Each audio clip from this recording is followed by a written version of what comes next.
There's something about watching industrial processes that scratches an itch you didn't even know you had. But there are some processes you wouldn't believe that make things you never even thought about in the most visually rewarding of ways. So without further ado, here are some satisfying, clever industrial processes you never considered. Sinovo Egg Peeler. Eggs, nature's pre-packed snack. Have you ever wondered how boiled eggs are made and shelled in bulk?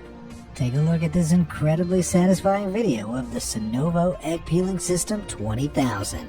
First, eggs are centered on stainless steel rollers before being transferred to a boiling conveyor belt. After 18 minutes in their scalding hot bath, the eggs are dropped into an ice-cold cooling tank for 23 minutes. The eggs are then peeled in a unique high-yield system which shakes and cracks the shell before being moved into a buffer machine which hammers and buffs the shells away. This machine can boil, cool, and peel 20,000 eggs an hour. Pavon Manufacturing Line. Italian company Pavon unveiled their fully automated fresh-filled pasta manufacturing line in 2017 and accidentally created one of the most hypnotizing processes in the food market. Once the dough is mixed, rolled, and folded with filling, the forming process begins with the MRD 540. This means pasta such as ravioli, fagottini, and cappellatelli is folded perfectly at the base from the machines, hypnotically in sync, an incredibly fast set of 9 clamps. When formed, the pasta is then transferred to a thermal treatment system where it is pasteurized and dried. In their 3 lines, Pavon can produce up to 150 tons of single-sheet fresh-filled pasta a day. That's almost 1,000 kilograms an hour.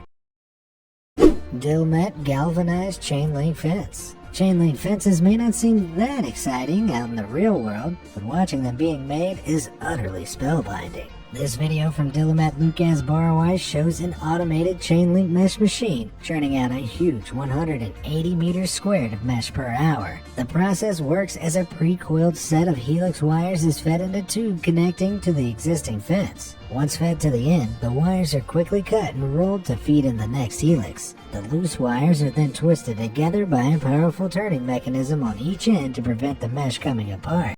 Ipeca Loafmaster. The average American eats 53 pounds of bread a year, but it's not all packed and sliced by hand, obviously. The Ipeca Loafmaster takes care of that for us. This machine has the capacity to bag up to 50 loaves a minute and utilizes a unique airflow design that prevents the bread slices from separating. A servo drive is then used to push the loaves forward at an optimal speed to hit the end of the open bag, but with just enough force not to rupture it. Crayola Crayons. Crayola crayons are undeniably iconic, but how much do you know about how they're made? The process begins with a secret mix of paraffin wax, pigments, and other ingredients. Once melted together, the mixture is then pumped into a rotary mold. Then the hardened top layer of the mold is scraped away to give the crayon a smooth end. Crayons are removed from the mold using a hydraulic pressure system, and a moving arm takes the crayons over to a labeling operation. They're wrapped twice so that they're stronger than any other crayon. In 1 minute, the factory can mold and label 8,500 crayons.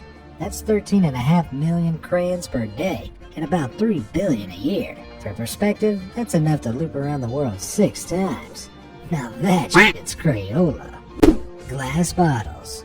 There's something about superheated industrial processes that takes satisfaction to another level. So let's take a look at this brilliant bottle forming and testing process footage from New Age Media. Generally, a mixture of silica, soda ash, limestone, and cullet is superheated in furnaces, giving it a liquid form, before being cut and molded into a desired shape. Here we see the molten glass globs are being cut with extreme precision before dropping into a forming machine which fires them into their delegated forming press. Compressed air is then used to create the neck and basic bottle shape. A hugely important factor is the neck of a bottle prevents heat diffusion from a consumer's hand leaching into the bottle at the same rate a straight vertical design would, keeping your beverage cooler for longer. The parison is then flipped 180 degrees, reheated, and compressed air is used again to blow the bottle into its final desired shape. These are then processed for sterilization, polishing, and packaging. Steel nails. All the processes so far are for relatively complex products. So how about we look at something simple and satisfying, like a steel nail. Using a large spool, a large coil of steel wire is fed into the nail machine where it is straightened and pushed forward. A hydraulic hammer then applies enough pressure to spread the end of the wire into a small head. When the wire is pushed again, it follows the hammer back and is cut, giving it a point at the opposing end. This machine can produce up to 25,800 nails per hour. Viscon Hydroponics. Now here's a process that you wouldn't suspect could be automated, let alone satisfying to watch. Viscon Hydroponics. A closed growing system for food that is run across pools of deep water, which reduces the manual labor component of some crop farming. Plant pots are seeded and grown before being automatically transplanted by a series of giant conveyor belts and arms to large hydro pools. The jets provide systematic watering so the crop is uniform from day one. The trays the plants sit in rotate around the pools and at the end of their growing cycle are removed from the water and harvested by a hydraulic system. This then cuts the roots from the bottom of the pot and has the product consumer ready. Plywood production. Plywood is made up of multiple sheets of wood glued together to make an incredibly versatile product. But how on earth do you get sheets of wood? Well, look no further than this footage from Woodard Presents.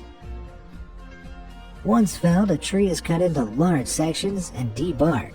Then the real fun begins. Using a 12-foot veneer knife, the giant wooden cylinder is compressed with a nose bar, and a knife cuts into the log while it's rotated at speed, creating gigantic reams of wooden veneer 3 millimeters thick.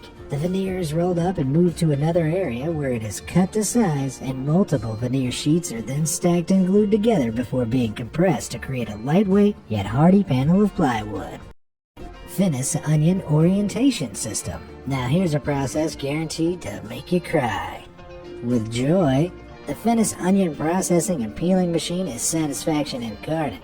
Not only because everything is perfectly timed once placed on the automatic feeding belt, but because it all hinges on the company's unique automatic onion orientation system, which you can see in action here. It relies on a camera installed above the onion which locates one of the onion ends. It then directs a series of 3 rotors to turn the onion until it's facing the right direction. Once this is complete, the onions are fed into the next stage where they're notched, topped, and tailed, and finally peeled with an air blowing system. With a manual component at the end, this machine can process 12,000 onions per hour. Fritsch Multi-Twist. Germany is known for its efficiency, so it's no surprise they've made one of the most productive and gratifying bakery machines on the planet. The Fritsch Multi-Twist produces dough in strands which are then stretched into a U shape. They're adjusted to be even on both sides via a conveyor belt system before being twisted into that perfect pretzel shape by a robotic arm. The arm works so fast it's able to twist almost 2,000 pretzels per hour. And that's not all. The arm has 7 different functionalities so it can create a multitude of deliciously twisted bread-based products effortlessly. It really puts the dough in productive. OHA Chain Bending Machine. Take a look at the OHA Group's CBM-12, which stands for Chain Bending Machine 12mm. Feeding in a 6 to 12mm diameter wire, the machine first indents the wire and moves it onto a series of piston-driven shunts. The pressure from the shunts causes the indent to break and form a new bend of the chain, while additional shunts bend in the ends. Pincer mechanism moves the complete link out of the way and reinserts it once a new link is being made. The chain then feeds into 2 presses which seal each alternating link. Outputting between 25 to 35 links a minute, this chain could be made as infinitely long as you desire. But then we might be here all day. You could call it a chain reaction. Montebello Aluminium Tubing.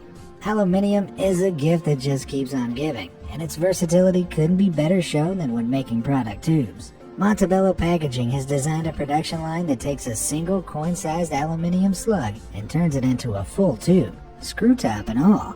Lubricated slugs are fed into a forming press, and each slug is pressed at high velocity with about 200 tons of pressure to force the aluminum to create a tube. It can create 150 tubes per minute, which is why this is all happening so fast. The tubes are then aligned using compressed air and are trimmed between 2 synchronized rollers before being smoothed at the neck. This is how the neck remains sealed until the user pierces it. Product is inserted by a separate company, and the end is then sealed. Atlantic Pacific Apple Peeling and Coring. We can all agree that peeling and coring apples takes forever, unless you're using an Atlas Pacific peeling machine. After being washed, the apples in this process are oriented top to bottom before being pincered into a peeling house. The pincers are thin to ensure more of the apple can be peeled as it rotates quickly while having two sharp razors run along the edge to peel the whole apple. The razor arms are adjustable to adjust to each individual apple, and a sort of ballet of blades.